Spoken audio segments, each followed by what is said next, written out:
O aming dakila at makapangyarihang Diyos na kataas-taasan sa lahat, at aming Ama na nasa langit, kami ay muling nagtitipon sa lugar na ito bilang mga taong tinawag mo upang maglingkod sa inyo.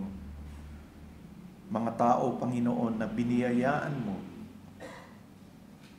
kay Kristo Jesus, biyayang hindi maaring agawin ng sinuman.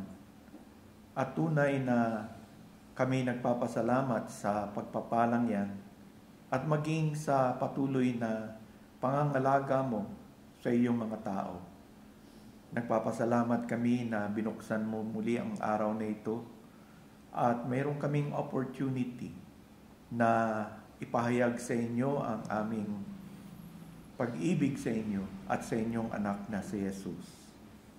Tulungan niyo kami, Panginoon, dahil kinikilala namin na patuloy niyong ipinapahayag ang inyong sarili sa pamamagitan ng inyong mga salita.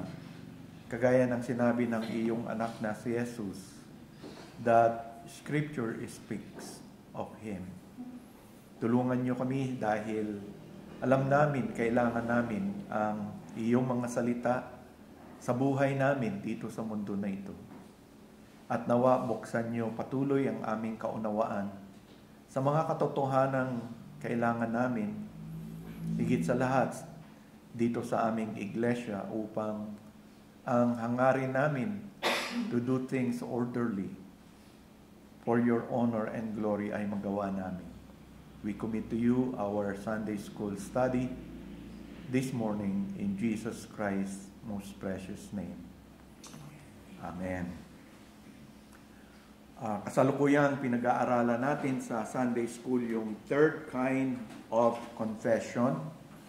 Ito yung confession made publicly before the church. Alam natin merong private confession of sin directed towards God.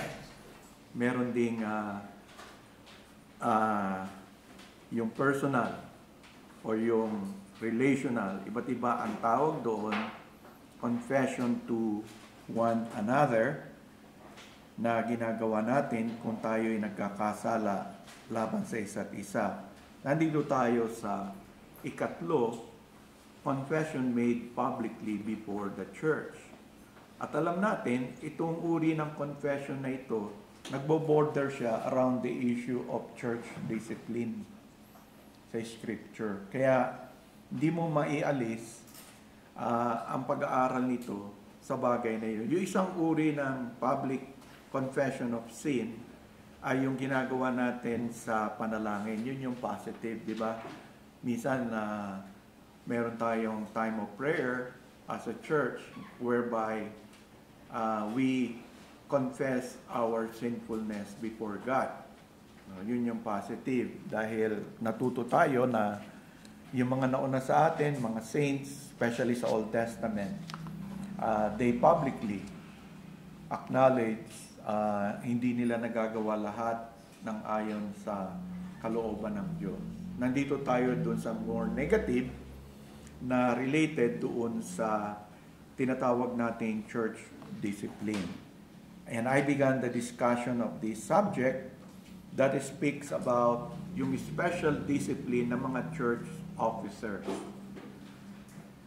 And nakita natin, tinitignan natin yung mga passages that will involve public confession before the church. Yung unang diniscuss natin dealt with the church officers' public misconduct. Naalala niyo, paano kung magkasala yung pastor? Ano ba yung gagawin natin? So, yun yung una. Dalawa kasi yung major verse dyan sa public misconduct ng leader ng church. Yung unang tinignan natin sa 1 Timothy 5:19 to 25. I will no longer repeat what we have discussed. Sa halip, dadako tayo dun sa ikalawang bahagi, which is also supportive of 1 Timothy 5. Yung Galatians 2, verses 11 to 14. So ito yung ikalawang passage dealing with public misconduct of a church officer. Ano ba yung dapat gawin?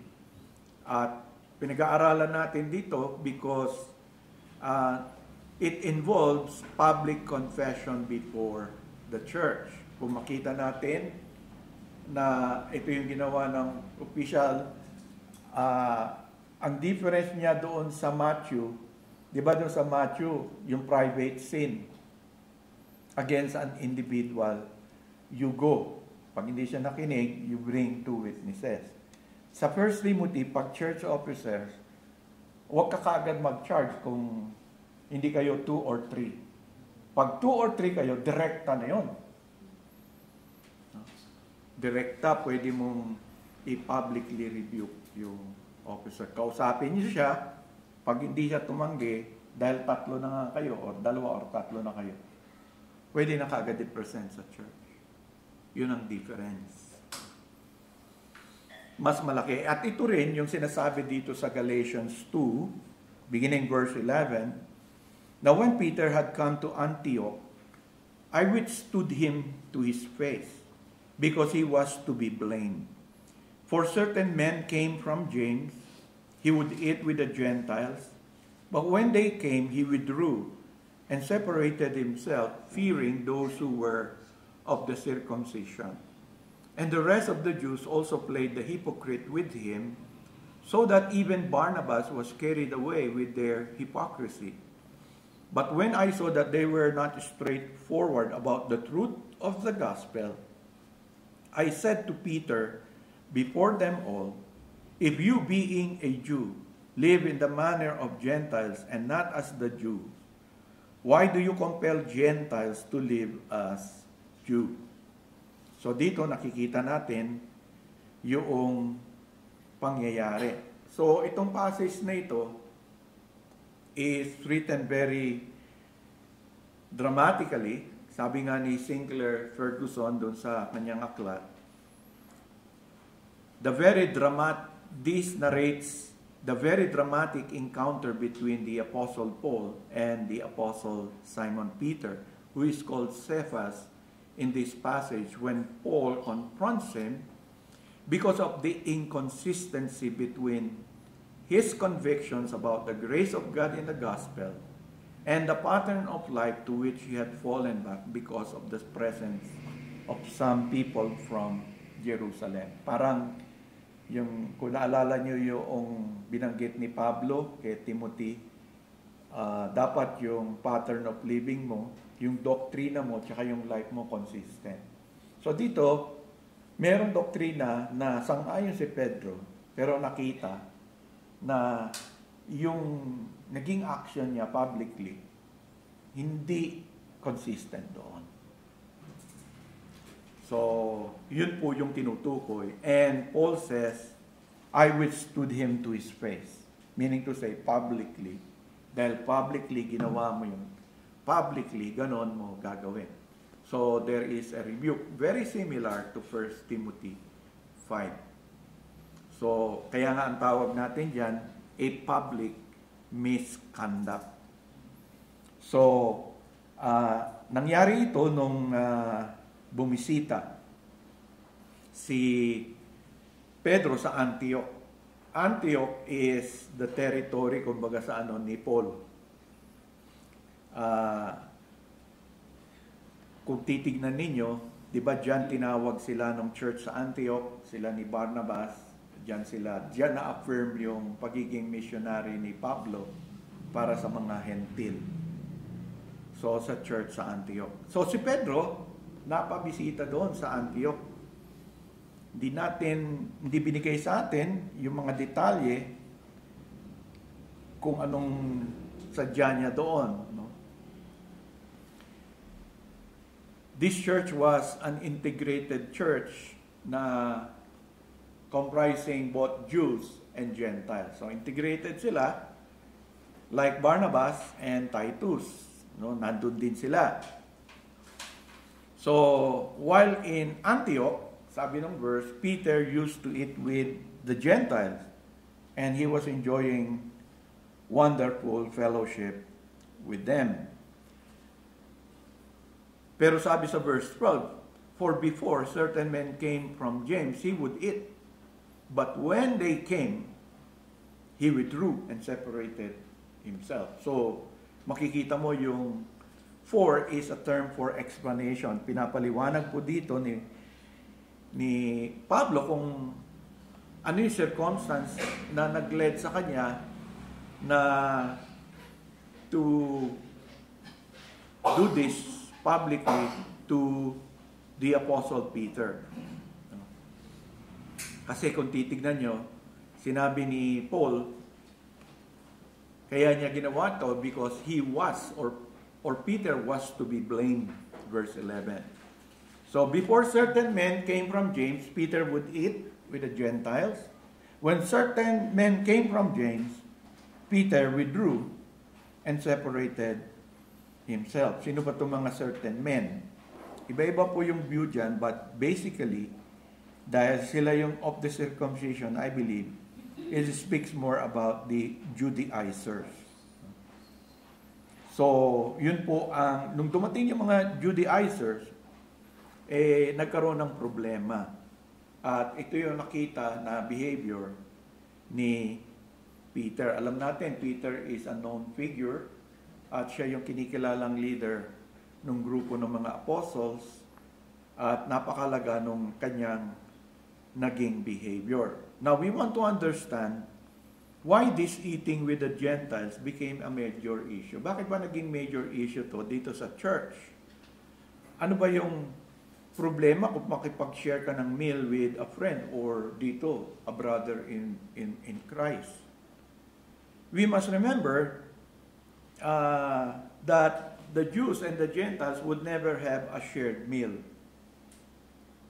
Kung hindi pa sila Kristiyano, they will never have a shared meal for two major reasons. Una, Jews consider Gentiles ceremonially unclean. So nakikita niyo naman mga Jew, maraming mga seremonya, like maghuhugas ng kamay, maghuhugas ng paa, kung ano-ano yung mga ceremonies nila. Mga Hentel, di man ganyan. Parang tayo, di ba, pag-uwi. Anong ulam natin? Wala na hugasan ng kamay. Birada na kagad pag gutom na gutom ka. Sa kanila may mga... But secondly, Gentiles were deemed unclean because they ate unclean foods. Now, meron kasi silang tinatawag na Levitical legislation regarding the eating of certain foods. So, hindi sila kumakain ng ibang foods na prohibit. No, hindi lamang ito para sa physical well-being ng Jew, it is because to identify them as the people of God, separate from the Gentiles. Kaya may mga forbidden fruits sila, mga behavior din, di ba? Kunyari, kung nahawakan mo yung patay, you are unclean. You cannot go to the temple to pray, and so forth. So, marami pang iba. So, the forbidden foods were usually found on the tables of the Gentiles. Halimbawa po yung pork. No, hindi mo yan makikita sa table ng Jew. Kung religious Jews yan, yung mga lobster, yung mga lamang, yung mga dirt gathering foods, wala yan doon. Mga hipon, di silang makain yan. Okay?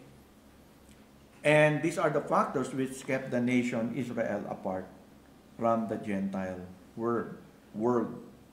No? Physically naman, sometimes sila yung mga circumcised where the rest are not. Kasi, ano yon, sign of the covenant. Sa kanila yon. So maraming differences to identify a Jew.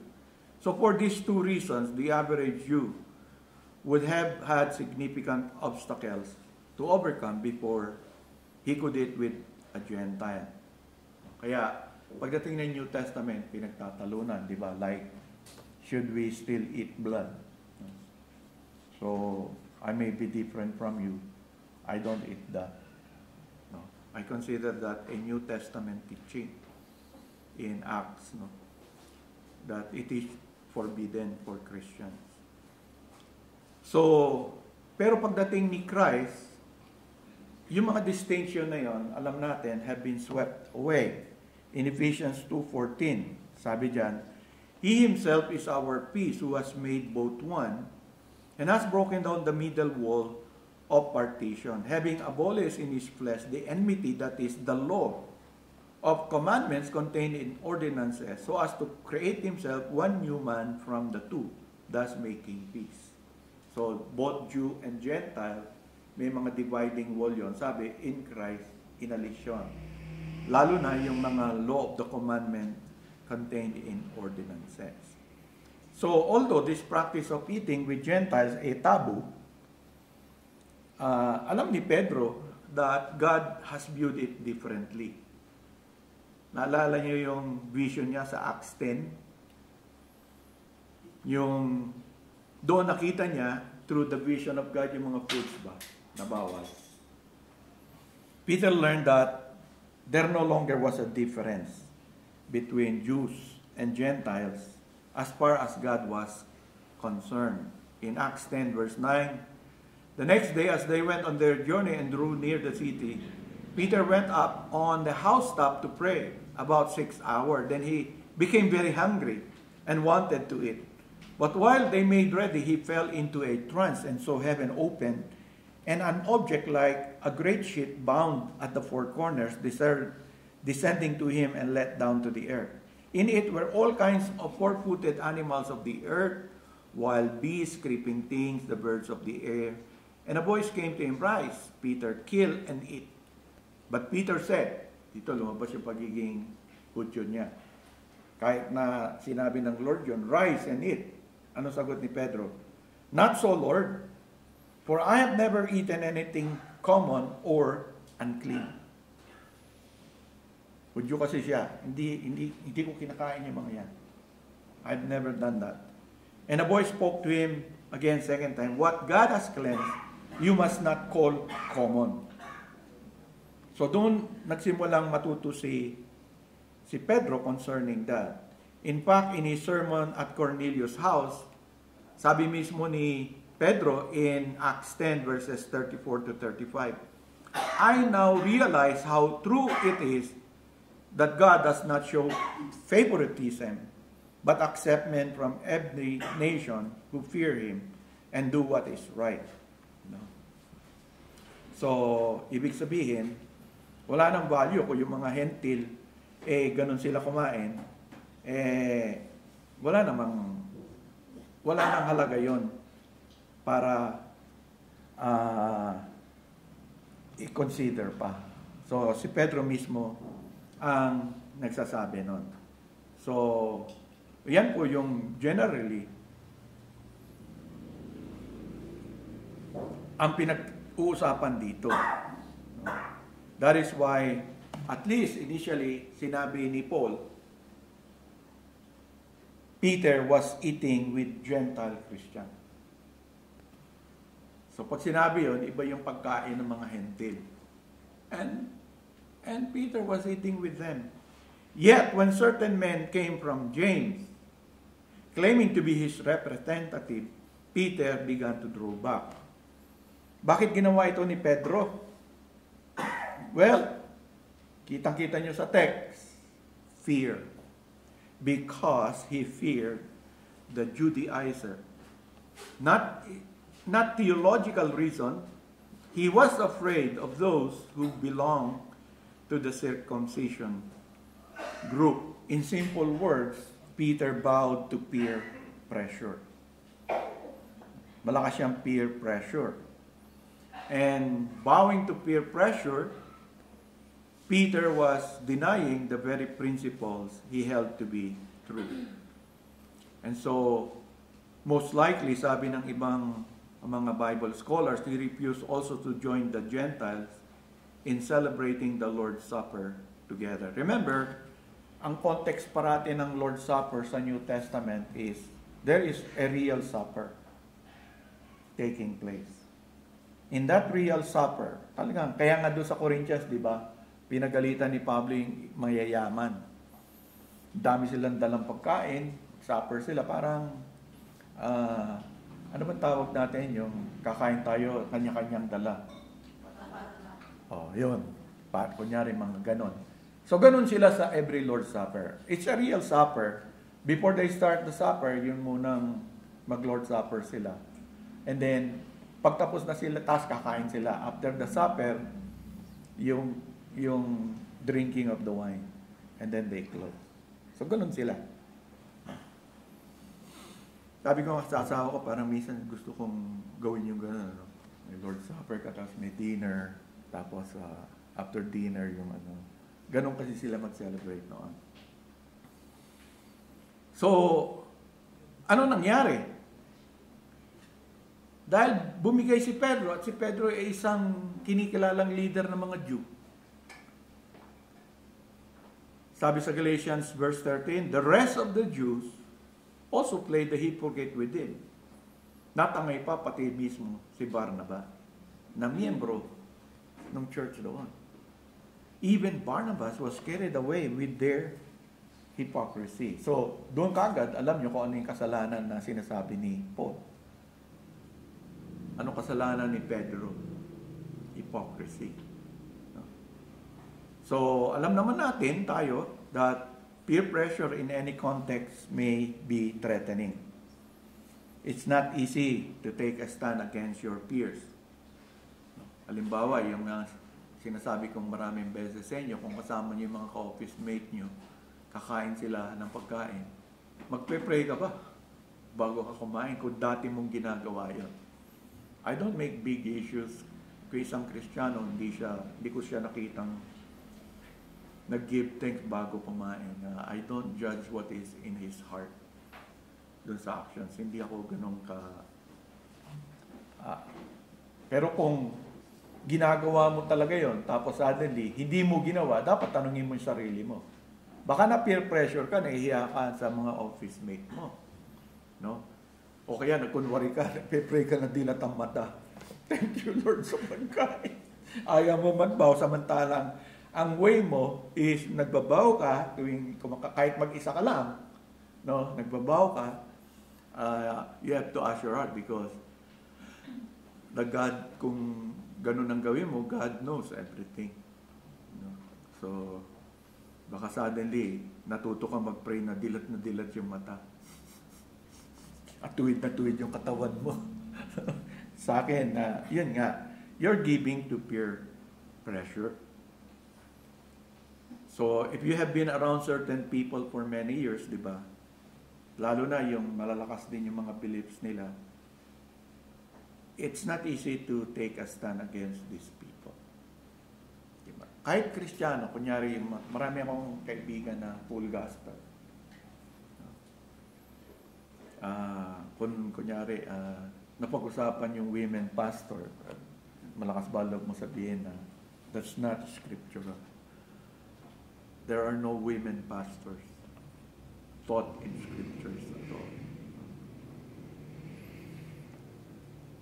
But making a stand is precisely what God expects us to do. And God does not want tayo giving in to religious peer pressure that moves us away from the grace of God. No? Kaya dun sa verse 13, Paul labeled it as pure hypocrisy. It means to pretend. A hypocrite is one who pretends to be something he is not. So he is playing a game. So si Pedro, alam niya mali, hindi na mahalaga yon. Pero na peer pressure siya. So kahit na hindi niya binabago yung theology niya, bumigay siya. No? So, ang tawag ni Pablo doon, hypocritical behavior. So, Paul is not dealing with Peter's theological understanding, although to make sure, ni-remind niya si Peter doon sa ano talaga yung implikasyon ng action mo sa doctrine of grace. Well, hindi ko papaliwanag sa inyo kasi hindi naman yun yung main concern natin. And because of that, other Jews joined him in hypocrisy, and that includes Barnabas. So, well, side lesson, ano ba ang cure? Kunyari kayo, nagkakaroon kayo ng peer pressure, whether religiously or... Isa lang ang solution dyan, sabi sa scripture, Proverbs 29 to 25. The fear of man brings a snare, but whoever trusts in the Lord shall be safe. Kahit saan kayo pumunta, when you love the approval of others more than you love the approval of God, you will give in to that snare. The fear of man brings a snare. You will cave in to peer pressure. The only antidote that is very clear in Scripture to peer pressure is to trust God, to love God, to care more about what He thinks about you than what others thinks about you. So, sabi nga ni Don Anderson, when we get our eyes off the Lord Jesus and our one desire is to please Him, and we get those eyes on people around us, and our desire is to please them, we then begin to fail in making the normal progress toward spiritual growth that should be ours. Dapat yung focus mo kay Christ sa ganitong pagkakataon ay I need to be more focused sa Christ kasi china-challenge ito yung faith ko. Imbis na higitan mo pang i-focus yung attention mo kay Christ at pinokus mo sa tao. Ano na lang sasabihin nila, baka sabihin nila, self-righteous ako, whatever it is, you begin to compromise. Doon na papasok yung failure mo. Kaya nga yung withdrawal sa table fellowship with Gentiles na ginawa ni Pedro, basically was not prompted by a theological principle, but, sabi ni Paul, fear. Diba? Peer pressure siya, natakot siya. So, nung makita ito ni Pablo, ano nangyari? In verse 11b, I withstood him to his face because he was to be blamed. In verse 14, but when I saw that they were not straightforward about the truth of the gospel, I said to Peter before them, if you being a Jew live in the manner of Gentiles and not as the Jews, why do you compel Gentiles to live as Jews? So Paul writes that Peter's conduct was sinful, betraying the freedom that Christ had secured. And therefore, he was to be blamed. Kung ano man ang ginawa ni Pablo, ginawa niyang public yung review, it was because Peter was to be blamed. Ibig sabihin, his action is calling forth that a public rebuke to a very high person be given. So when he saw Peter back away from the Gentiles, he realized the dangerous ramification of this, both theologically and as an example or a pattern. Kaya nga, Paul realized that there was an immediate response in order to bring about a change of direction from such, since they are not acting in line with the truth of the gospel. And then, kaya nga yung susunod na portion, makikita nyo, in-explain, ni-remind ni Paul si Pedro dun sa gospel. Kahit alam naman ni Peter yon. But it is important to notice that this was a public confrontation asking definitely for repentance and public confession. Paul publicly rebuked the Apostle Peter.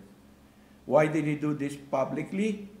Because Peter's action as the leader of the Jewish community were public. So he had to be confronted publicly and be asked to do that. Hindi na binigay dito ni Pablo kung si Pedro ay nagrepent, pero ang gusto ko lang makita nyo, it is very similar, no, to that which we have studied in 1 Timothy chapter 5. That although Peter, whom most believers sa early church considers to be the most preeminent apostle, hindi pa si Pablo, among the Jews,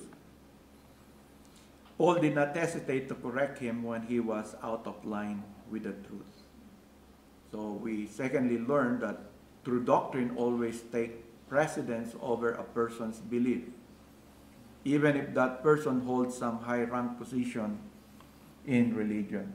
So kahit makita niyo sa isang pastor yun, nyari nagturo ako sa inyo, and definitely may sinabi akong hindi talaga tama sa salita ng Diyos, you are duty-bound to stand up and hold the pastor from that. Remember, true doctrines always takes precedence over a person's belief, even if that person holds some high rank or position in religion. Kaya nga sinabi niya na ginawa ko to because Peter is to be blamed. He did that publicly, and the teaching of God is that he had to take action against that publicly.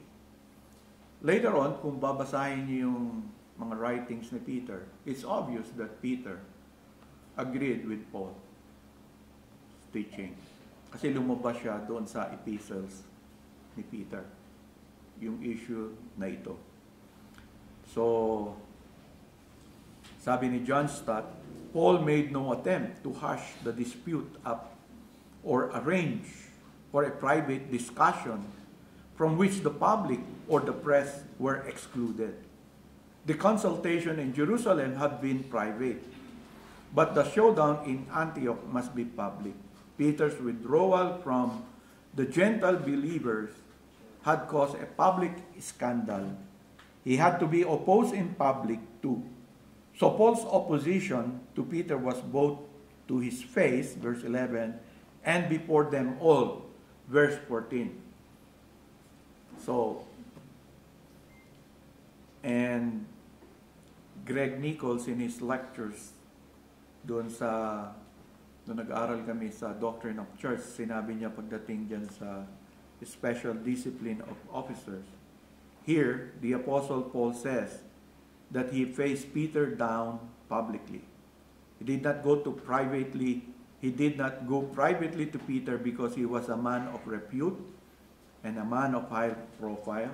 Sabi natin, hindi pastor yun, huwag mong i-rebuke openly, kakaya. No, sabi ni Greg Nichols, observe Peter. He did not go privately to Peter because he was a man of repute, a man of high profile, but said publicly, Peter, you are engaging in public misconduct in the way you are behaving in this situation. And he dealt with the matter openly. And that is the same emphasis in 1 Timothy 5:20. Those who are sinning, alala nyo, rebuke in the presence of all, that the rest also may fear. So, public misconduct, even on the part of officers of the church, must be disciplined, and it must be dealt with by public reproof. So, dalawang major passage sa New Testament. How to deal with a sinning pastor. It is bordering on the issue of church discipline, and the pastor is to be rebuked publicly when there are 2 or 3 witnesses, and asked for to confess his sin publicly. So, public confession of sin sa church. Pero may isa pang situation na this is called for. Ito yung tinatawag, dito, ang tawag natin, misconduct. The second is evident disqualification, which is found in 3 John verses 9 to 11. 3 3 John.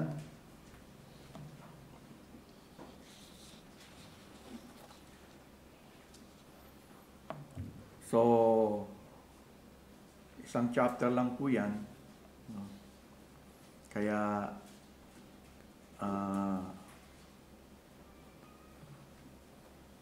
nakikita natin, may kinalaman kay Diotrephes. No? So, 3 John verses 9 to 11, nais kong basahin sa Tagalog para mas simple. So, nasa dulo po yan ng inyong mga Biblia. So, simple sa Tagalog, magandang basahin. Maiksi lang naman yung mga verses. So, let's begin. Ako'y sumusulat ng ilang bagay sa iglesia. So, this is being written to the church. Ngunit hindi kami tinatanggap ni Diotrephes na nagnanais maging pangunahin sa kanila. Kaya't pagdating ko riyan, ang nagsasalita po si Juan, si Apostle John, ay ipapaalala ko ang kanyang mga ginagawa na nagsasalita ng masasamang salita laban sa amin.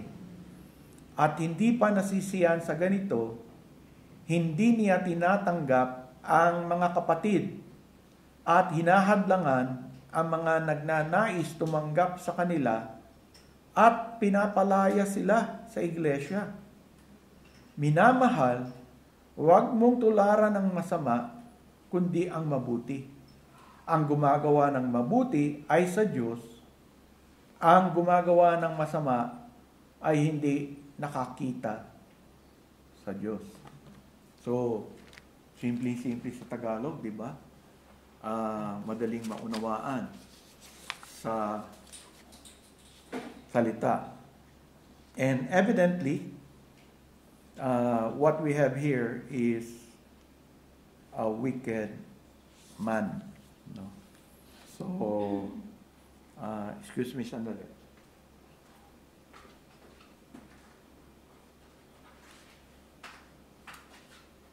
Yung lecture ko pala doon nandito sa iPad ko. Okay? So,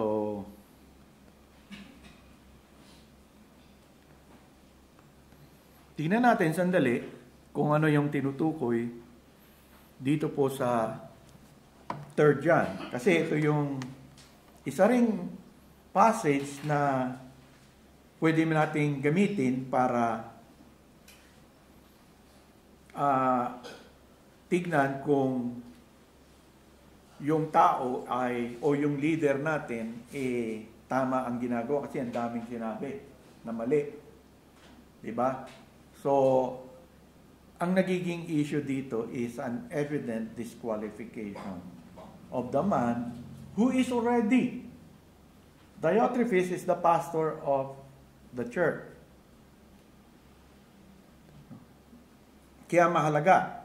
At sinasabi dito sa mga kapatiran, huwag nating gayahin kung ano man yung nakita natin. Kasi supposed to be, di ba, submission sa elders is also connected to following the example of the elders. Both in his life and his teaching. Kaya nga, parating sinasabi, take heed of yourself and your doctrine. So, magkasama sila. So, yan yung issue na ni-raise dyan. Kaya nga yung sabi dun sa dulo ng verse, no? Minamahal, huwag mong tularan ang masama, kundi ang mabutin. Ang tapang ng salita. Sa context po, sino yung masama dun? Yung pastor. Yung pinagagawa ng pastor. So, anong dapat gawin? So, ito po yung third epistle. It is written to Gaius, who is being persecuted for righteousness' sake. No? Ang problema, si Gaius, miyembro ng church, ang nakakabangga niya yung pastor ng church. Ito yung 3 John. So, paano yun? Kung nagkaroon ng conflict, ano ba yung conflict all about? Bakit sinabing ni John, do not imitate what is evil, but do that which is good. Because the one who does good is of God. The one who does evil has not seen God. So, ang lalim nung sinasabi ni John at seryoso. Ibig sabihin, simple lang. Kayong mga miyembro, do not follow blindly your pastors. As you follow, parang yung naalala niyo ba, hindi ko lang matanda ko ng version, yung sinabi ni Paul, follow me as I follow Christ. Diba? So, parang i-imitate mo lang siya as he continues to imitate. So, ito yung case study dito sa 3 John, simula sa verse 9. It is intended to instruct the believers, though especially si Gaius yung apektado. Ano ba yung karakteristik ng isang ministro na hindi maayos sa mata ng Diyos na inilalahad dito? Simple lamang po, a man of God, no, dapat a man of the Word of God. Diba? Yun yung trabaho niya. Dito po, sabi ni John, dinescribe niya itong man na ito as selective when he comes to submission to the Word of God. Selective. So, kung convenient o siniserve dito yung agenda niya na nandun sa puso niya, he willingly submits to the Word of God. Yun ang ibig kong sabihin ng selective. But, if it is crossing kung ano yung nasa puso niya, he willfully commands, forget the command of God. So, yung tama, kung man of God ka, sinasabi mo, dapat, hindi selective yung pag-obey mo. Hindi nangunguna yung agenda mo. Dapat, binibigay mo ng buong-buo yung sarili mo diyan. So sabi ni, yan ang una na sign na maaaring makita sa isang pastor, bagamat pastor, selective. Hindi sinasabi dito hindi siya nagtuturo ng mga salita ng Diyos. Hindi sinasabing hindi na siya naniniwala kay Kristo or sa Trinity. Kung hindi, sinasabi, yung pastor selective. Pag yung salita ng Diyos ayon sa kanyang gustong mangyari, okay sa kanya. Maring ipagdiinan niya, maring talagang maging bombastic pa siya. Pero, hindi niya ini-entertain yung mga bahagi ng salita ng Diyos na sasalungat doon. Yan yung makikita niyo sa mga false teachers, di ba? Ano ba sabi ng Scripture? Sasagutin nila yan. Ito po sabi sa salita ng Diyos. Pero may other verses, may other passages na nagsasalita. Kaya nga sa atin, ang style natin, kung may malaking issue na dinidil tayo, lahat ng verses, lahat ng portion ng scriptures na tinuro sa atin, naintindihan natin, na sa tingin natin may kinalaman dun sa issue na pinagtatalunan, dapat dalin mo lahat. Dapat hindi mag-contradict sa isa't isa yan. Tapos kung baka gawa ka ng decision, it will not contradict anything, tama yung decision mo. Because scripture does not go against another scripture. Diba? So yon. Pero dito, talagang sineset aside yung iba. Ganon yung makikita kay Diotrephes. No?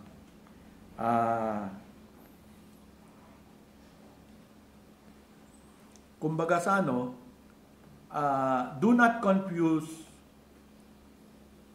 zeal for the gospel with your zeal doon sa gusto mong mangyari.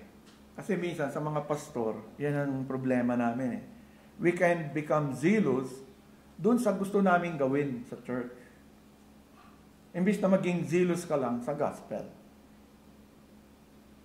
Pagka naging masyado kang zealous doon sa gusto mong mangyari, baka may masagasaan kang maraming clear teaching at maging bulag ka sa bagay na yun.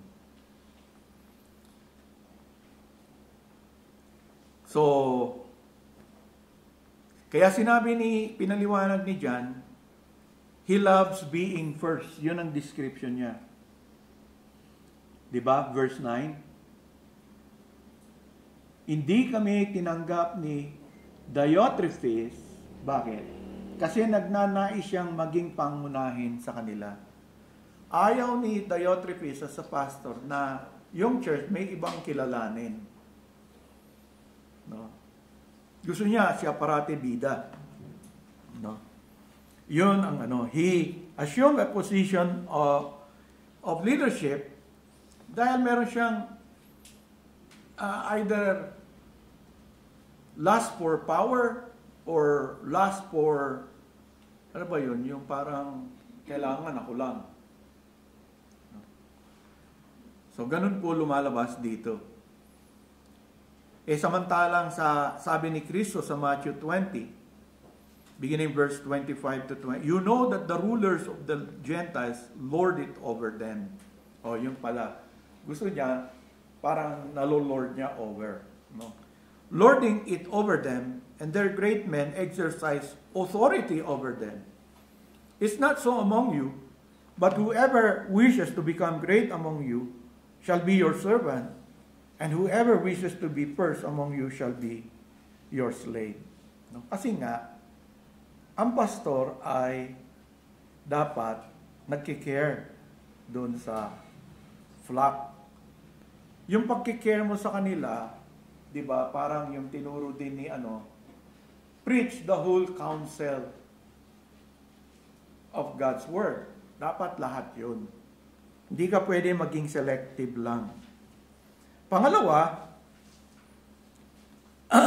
yung words, yung pananalita niya, unjustly accusing us with wicked words.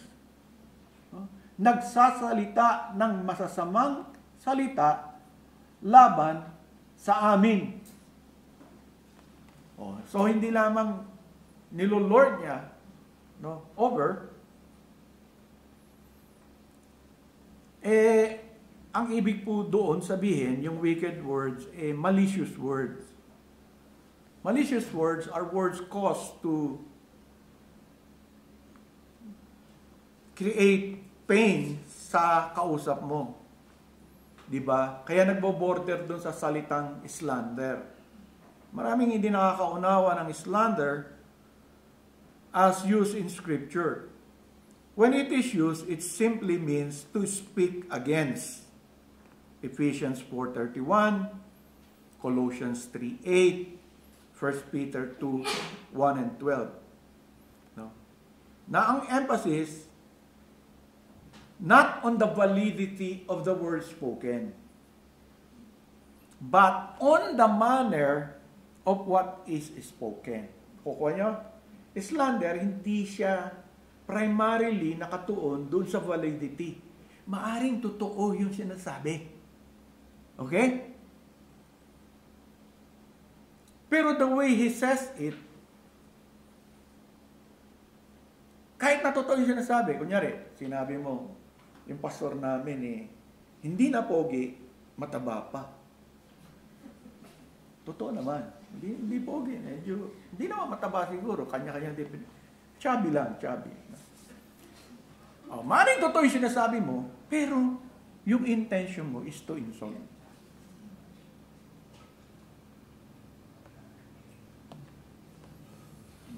So, tandaan nyo ang normal na salitang slander sa scripture, the emphasis is not primarily on the validity of the words spoken, but on the manner of what is spoken. Kunyari, nag-uusap tayo, suddenly, halokahin ko yung past nyo. Bakit ko gagamitin yung isang pangyayari? Sasabihin ko, ikaw, inuulit mo na naman yung ganyan kanong See? Diba? So, totoo yung sinasabi mo. Maaaring totoo. Nagkasala ako noon, nag-repent na ako. Pero ginagamit mo ngayon with a different intention. Either to insult or ipamuka. Parang sinasabi sa akin, huwag tayo maniwala dyan. Alalahan niyo noon ganito, ganyan, gano'n. So, totoo yung sinasabi mo, pero ang gamit mo ngayon to slander him. Iba yung circumstances So, nakukuha nyo yung gamit, no? If what is spoken is true, and yet it is spoken in a way that violates the biblical process for correcting another, it is also slander. Halimbawa, private sin, nagawa sa'yo ng brother mo. Imbis na kausapin mo siya, dinaldal mo sa best friend mo. That's slander in scripture. Slander, hindi lang doon sa words. You have violated the right process in dealing with sin or a mistake. Kaya nga sinasabi ko sa inyo paulit-ulit, huwag natin pinag-uusapan kung anong kasalanan yung nagawa. Kahit na, public na sa atin Napag-usapan natin sa meeting, pinag-pray natin, yung known sin. After that, parati ko kayo di-remind. Huwag kayong mag-gather in small group, pag-usapan nyo yun. Bakit? Baka ma-slander nyo. Totoo nga, yung slander hindi kung totoo yung charges na sinasabi o yung statement na sinasabi tungkol sa iba. Kung hindi, bakit nyo pag-uusapan? Yung iba ang pretension, ipag-pray. Kaya nga pinag-iingat ko kayo. Prayer is bringing something to God, hindi pinag-uusapan. Kaya nga ina-avoid ko yung may prayer request, tapos pag-uusapan nyo pa. Huwag nyo na. O magtatanong pa kayo. Diba sabi ng isa, pag-pray nyo kasi meron akong struggle sa bahay namin, sa parents ko, tapos ususahin mo pa. Diba? So, don't do that. Tanggapin mo lang yun yung prayer request. Sasabihin mo, hindi, para maging precise yung prayers natin. Respect kung ano lang yung sinabi ng Kahit pastor, nire-respeto niya. May problema ka sa bahay mo, sige, pag-pray natin. Kung ayaw niyang i-divulge sa akin, hindi ko siya pipilitin. So, kasi, alam naman ng Diyos kung ano yung nasa puso Ano talaga yung issue even before we ask, the Lord has already a plan how to deal with it. So you have to trust God. So you pray for that. Kaya minsan sinasabi ko sa inyo, pag-pray natin si sister, may problema siyang ganito. Ang normal na takbo, ano kaya yung problema, you see? Mausisa kayo, tama na yun, pag-pray natin siya. Because lumalapit sa'yo sa isang Diyos na hindi lamang makapangyarihan, who knows the beginning up to the last. Alam niya. Iyon lang dinivulge sa atin. Huwag nating i-enter mind. Tapos, pupunta pa tayo sa kapatid. Uy, ikaw, alam mo ba kung ano yung sinabi ni pastor na ipag-pray natin sa kapatid? Baka may alam ka kung ano. Baka mapunta kayo sa slander. No? Ganun ba? Tama hinala ko. Tama hinala mo. Sabi niya lang, may struggle siya. Pag-pray natin, yung struggle niya na yung ma-overcome niya ito, ma-meet niya ito. Marami tayong pwede ipag-pray na in the way God intended it to be, that the Spirit will remind him, will control yung emotions niya. Kung meron siyang mental anguish doon sa problema, that the Lord will allow her to experience the peace which this world cannot understand. Kasi sa world, ang peace lang pagka naayos lahat. Pero yung peace ng God, He can give kahit napakagulo ng lahat-lahat. So, pinapanalangin mo yun. Diba? Ang dami-dami mo pwede panalangin doon sa tao na hindi mo kailangan lahat. Remember that, if what is spoken is true and yet is spoken in a way that violates the biblical process for correcting another, it is slander. Matthew 18, Galatians 6, 1-5, 1 Corinthians 5, 4-6. So kasama yon. Pag may binigay na ang Diyos na proseso, dapat masunod yon. So, halimbawa, nagkasala kayo, nakita ko, and then I share it with the body or somebody else, that's slander. Kahit totoo. Bakit mo kailangan sabihin sa iba yung pagkakasala ng iba? Anong purpose mo? Sige, tanungin mo, sorry. Tanungin ko kayo. Kunyari, nakita niyo ako nagkasala. Pastor. Kasi sabi ko, si pastor pa naman. Kung makapagsalita sa pulpito, kala mo kung sino, nung pala, ano. Oh, nakita mo witness ka. Tapos, sasabihin mo sa ibang member, bakit? Anong purpose mo para sabihin niya? Diba, sasabihin mo, pastor pa naman natin, tapos gano'n. Alam mo ba kung ano nakita ko? Ganito. Nakita ko kasama niya isang member na holding hand. May asawa siyang iba. So,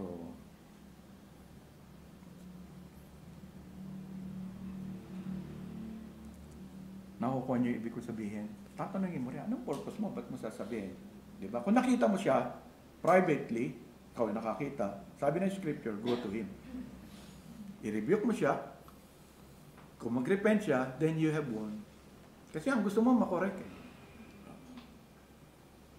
Pag hindi, di magdala ka ng ibang witness. So, tandaan natin yan. Unjustly accusing means, alam niyo, nakakatuwa yan sa Greek, yung to talk nonsense. Alam niyo yung, pag nagpakulo ka ng tubig, di ba may bubbles? Yung mga bubbles na yun, kahit anong dami nun, ano ba content nun? Wala rin. Sa Greek, yun po yung word. No? Kasi yung bubbles, empty siya and useless. So, literally, it should be translated, indulgence in useless talk.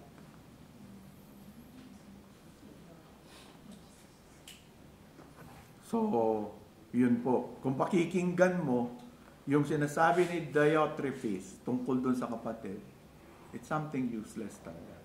But he is using that for a certain way. Si John MacArthur, sabi niya, it is character assassination. No? Sabi ni John MacArthur, character assassination is an all too common ploy of those who seek to elevate themselves. Kasi 'di ba, he loves to yung sarili niya. So, ang ginagamit, sabi ni MacArthur, character assassination. They gain people's trust not positively by manifesting a godly character. So, ginigay niya yung trust nyo not through a godly life, but negatively destroying people's trust in other. So, yung gagamitin mo. Sinasabi mo ito to gain the people's trust in you in a negative way. The negative way is to assassinate another person sa kanyang karakter. Kaya yun madalas. Imbis na, kaya mo lang kung anong sabihin nila, let your own life, or ikaw, kilala mo, kunyari, oh, pastor, sabi ni Pastor Ranji, ganito ka daw. Well, it's up to you to decide kung ganun ako. So, parang ganun. hindi mo pinapatulan kung hindi naman totoo? Ba't mo papatulan? Is nonsense nga. No? Pero kung totoo yun, di ba? You cannot evade. You cannot charge him na minamalayan ka or what. Maaaring iba yung gamit, no? But it becomes wicked words. And then thirdly, sabi niya, yung opposition sa work ng Panginoon. He does not receive the brethren. Anong ibig sabihin nun? Noong unang panahon kasi po, yung gawain ng Panginoon, lumalaganap, no, sa pamamagitan ng hospitality ng mga Kristiyano. Maraming mga misyonero pumupunta sa ibang lugar, hinahanap nila, pag may mga kapatid nila sa pananampalataya kahit hindi nila kilala. And usually, kung sila yung mga church planters or mission people, kinukuha ng mga miyembro. Dito ka sa amin tumira, pakakainin nila, susuportahan nila hanggang sa pumunta naman siya ng ibang lugar. Kahit hindi sila magkakakilala. Normal yon nung panahon na yon. Sa atin iba na, di ba? Nung panahon na yon, ganun sila. Yun yung tinutukoy dyan. So, ang sinasabi dyan, di ba, hindi siya bukod doon, sabi dito. Hinahatlagan ang mga nagnanais tumanggap sa kanila at pinapalaya sila sa iglesia. Nakita nyo na. Yung mga missionary noon, hindi sila nagre-raise ng support. Kaya nga, di ba, minsan si Pablo, sabi niya, wala sila. Nagpapasalamat siya na yung church. Walang direct commitment na ganun sa mga missionary labors. No? They go on a mission. Kaya nga, minsan, sabi niyo, ba't kailangan magtrabaho ni Pablo? Di ba send siya ng church? Di ba? Nakukuha niyo yung iba noon. Tayo ngayon, pag may kinuha tayong missionary, supported natin. Kung hindi kaya, di ba, in-encourage natin yung mga ka-fellowship nating church kung willing silang magkaroon ng missionary labors na support. Papakilala natin. Kunyari, yung missionary ng Grace Baptist Church. Di ba? May ibang nagsusupport din doon. Hindi naman totally grace lang. Yung mga gusto. So, collective effort. Sa ARBCA, ganun din. Yung Association of Reformed Baptists. Meron din sila. Kung may mga missionary, represent nila. Kunyari, nung missionary si Steve doon, hindi, yung, malaki yung suporta ng church niya. Kasi missionary siya ng church. Pero, may ibang churches gusto mag-support kay Steve.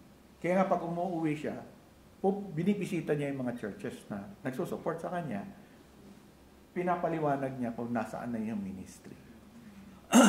Nakukuha niya. Pero noon, ganun yun. Yun yung tinutukoy dyan. No? Kaya,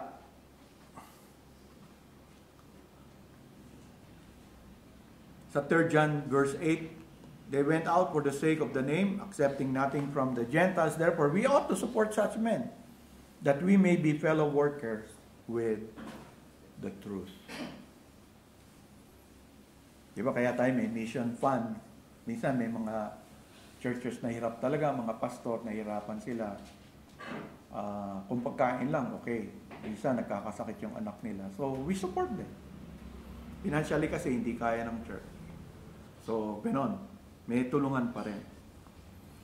So, yun po yung tinutukoy dyan na, and then, hindi lang yun. Diba?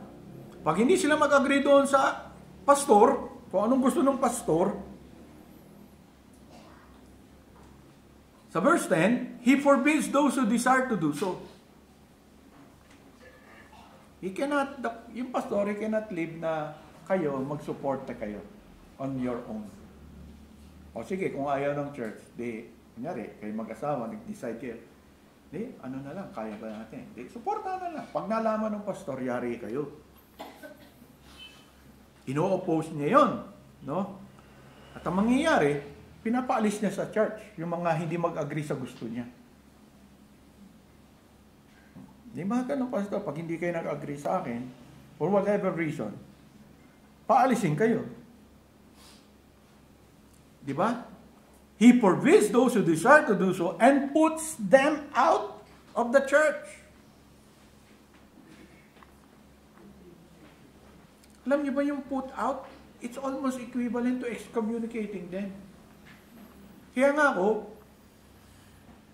bago ako mag-recommend sa iyo ng someone to be excommunicated, kung susundin mo yung process, you cannot do that at once. Maliban, yung sin, scandalous talaga, na wala nang kailangan paliwanag, kahit hindi na natin pagbotawan, kitang-kita mo na. Everybody saw it. Everybody knew it because it is a scandalous sin. Pero kung hindi, the process itself, although mabigat, matagal bago ka, pag susundin mo yung process sa Scripture, matagal ka makapag-excommunicate. Lalo na kung hindi scandalous. Kasi, imaginein mo, private, witnesses, titignan mo pa, yung mga witnesses dadalhin sa church. Anong unang gagawin ng church? I-verify. Kung yung mga witnesses, tama ba? Baka mamaya nag-connive lang yung mga yun. Laban doon sa tao eh. So, process yun. Pag inano mo na sa church, yung dealing. How long? Kunyari, initially, ayaw niyang tanggapin. Kung baka agad? Diba? So, matagal yun. Bakit ka dapat mag-ingat? Kasi excommunication means to deliver to Satan for the destruction of their flesh, that their spirit might be saved in the day of the Lord Jesus. Hindi ako ganun kawiling kahit ako yung makatrouble niyo. At alam ko namang mananampalataya kayo. Hindi ko kayo basta-basta excommunicate. Hindi ko yung basta gagawin. Lalo na hindi scandalous yung sin niya. Hindi ko yun. Bakit? You're delivering your brother to Satan. So bago ka sigurado ka na doon sa kasalanan niya. Na talagang yun yung kasalanan na dapat i-deliver mo siya. Ay kung hindi ka sigurado, maghinay-hinay ka. So, that process ought never to be hurried or to be in hate. Excom mo, hindi lang nag-agree sa gusto mo. Tapos sabihin mo, hindi ka nagsasabit sa pastor. Is that, Ay, kung hindi mo na kaya magpasubmit sa akin, lumipat ka na lang or mag-resign ka sa membership. Kasi, as a member, yan ang role mo eh. Hindi naman kita pinagagawa ng kasalanan. Kaso, ang gusto mo, yung gusto mo. Ay, hindi naman pwede yun. Ako pastor dito eh. Kahit na barumbado yung pastor, mali ka pa rin. Diba? So, o kaya ayaw mo lang doon sa miyembro na may sinabing ganito o ganyan. Ay hindi. Kung ibibigay mo kay Satan dahil ang tingin niya hindi ka masyadong responsableng pastor. Paano nag-comment siya ng gano'n? Pastor, ayoko na po sa church. Mag-resign ako. Ano bang dahilan mo? Hindi na po ako nasisiyahan sa sermon niyo. Mga gano'n. Hindi mo siya makonvince. Ano bang mali sa sermon ko? Basta, pastor. Excommunicate ko ba yun? Hindi nga. Ay, kung hindi ko na siya makonvince, kaya ako na lang siya lumipat. Tulungan ko pa siya. Bakit? Kapatid mo yun sa pananampalataya Niligtas ni Jesus yun hindi siya masiyahan sa pinapakain mo. Sabi mo, wala na ako ibang papakain, kundi yun Salita ng Diyos. Ang tingin mo, mababaw o ano. O sige, maghanap ka kung saan malalim. Siguraduhin mo lang, hindi ka malunod dun. Dito, at least mababaw. Sigurado ligtas ka. Papatawa lang ako. Pero, di ba may mga ganong issue? Hindi, tanongin ko kayo. Discipline natin yung ganon. O kaya ayaw niya na sa ako. Well, kung hindi ko na, awatin mo siyempre. Kung ayaw niya tanggapin. So, ganun po. So, tama ba yun? So, yan ang tanong. Yun yung ginagawa niya. Hindi mo papalayasin mo sa church dahil lang hindi mag-agree sa gusto mo. Abo, anong shepherd? Shepherd ka ba? Yan. Dapat, yan, kami ni Ranji, foremost, lalo na pagka mga negative na yung naririnig namin, dapat foremost na nilalagay mo, tinawag ako ni Kristo to shepherd these people. at this point in time, ganito yung ginagawa ng mga sheep. Diba? They are prone to go astray. So, paliwanagan mo. Hindi ka agad iniisip mo, disiplinahin. Diba? Formative ka parate. Ano ba, bakit mo ba nasabi ang kapatid? Bakit ba? Hindi ba natin pwedeng pag-usapan yan o kung ano man? Kung hindi, hayaan mo lang siya. Maaaring maghiwalay kayo ng landas, ayaw makinig sa'yo. Kahit hindi kayo makinig sa akin, hindi ko kaagad kayo charge na dadali sa church. Ano yan? O kaya, umalis, walang paalam sa church. Oh. Di ba? May mga trouble ng iba. Diniscipline dahil hindi na umatay ng church, hindi nagpaalam, umatay na ng iba. Excommunicate mo. Mahihiyain ng mga Pinoy eh. Alam mo naman, pag negative na sasabihin, minsan hindi makapagpaalam ng matino, malis na lang. Kasi nga negative yung sasabihin niya. Ayaw ka naman niya ma-hurt. Diba? Ayaw niyo ako ma-hurt.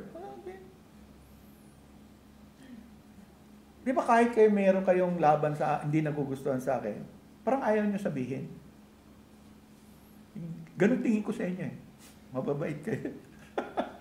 Kaya umaalis na lang kayo. Hindi naman, wala naman ganun sa atin, di ba? Ibig ko sabihin, you have to entertain that. Iba-iba ang level ng maturity, iba-iba yung growth natin. So, doon lang. So, isa yan. So, nagpo-porter ito, mukhang hindi qualified yung pastor. He should be disqualified.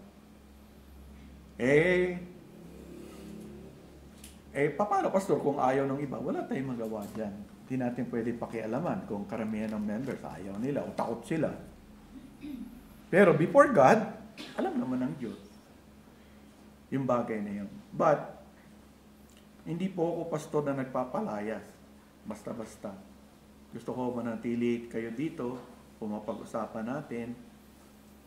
Pero kung hindi, tapos i-undermine mo yung ministry ko o namin ni Pastor Ranji, mas maganda yata maghanap ka ng ibang pastor na pwede ka magpasakop. Pero, discipline, hindi. Kahit ayaw mo na sa akin, hindi kita di-discipline. Tulungan na lang kita. Kasi, in the end, kapatid kita. And that is not a grievous sin, a heinous sin, a scandalous sin. It's just a matter na maaaring kung dumating yung ganong panahon, sabihin nyo lang ng maayos. Pero kahit hindi kayo maging maayos, hindi ko pa rin kayo excom. Bigla kayo nawala. Tapos suddenly, sabi nyo, tinatanong ako ng pastor ng ibang church, pastor, nandito si nagsisik ng membership. Ganun ba? Sige. Ako, ganun lang ako, sige. May ano ka ba? Although, hindi siya nagpaalam sa amin, but gusto ko pa rin siyang maging under ng ministry ng Panginoon para sa kanyang kaluluwa. Kung hindi dito, hindi ko i-judge bakit hindi siya nagpaalam ng maayos. Maring niya o ayaw niya sumama loob ko.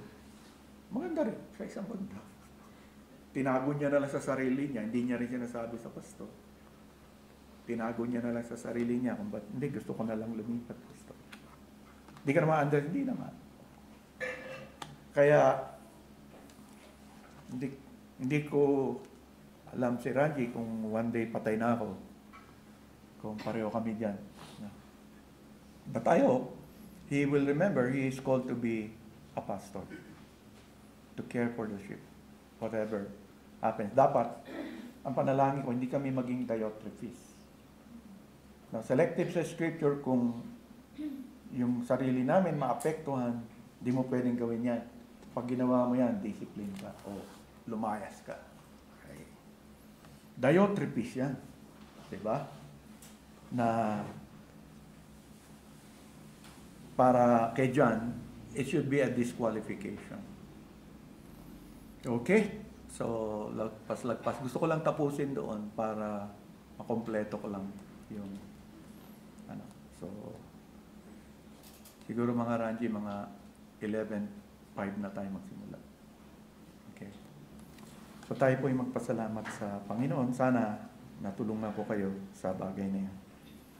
Marami pong salamat, Panginoon, bagamat medyo naging mahaba ang aming pag-aaral, ay dumadalangin din kami para sa elders ng church na ito na hindi kami lumapit kahit konti sa inilabas ni John na naging gawi ni Diotrephes.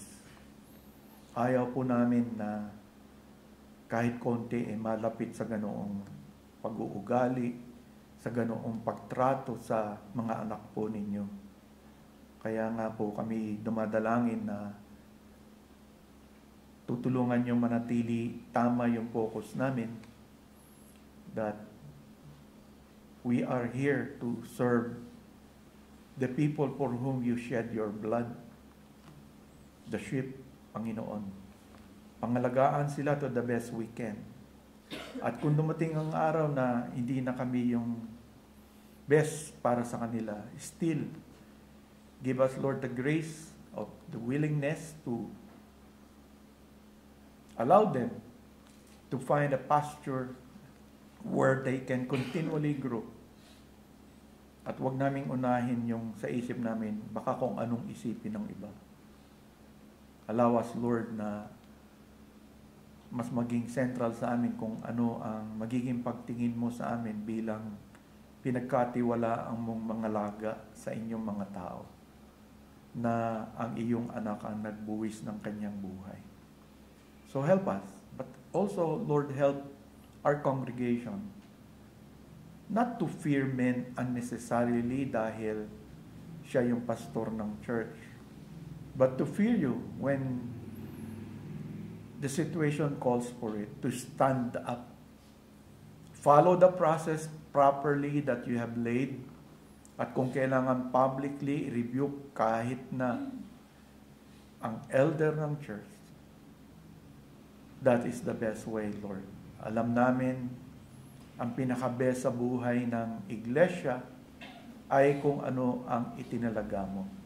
Ilayo mo kami sa mga slanderous words, sa slanderous acts, and I hope that these members will remember how that word is being used in Scripture, and not merely think of how the world has defined it. We thank you and we praise you, Lord, for what we learned today. In Jesus' name.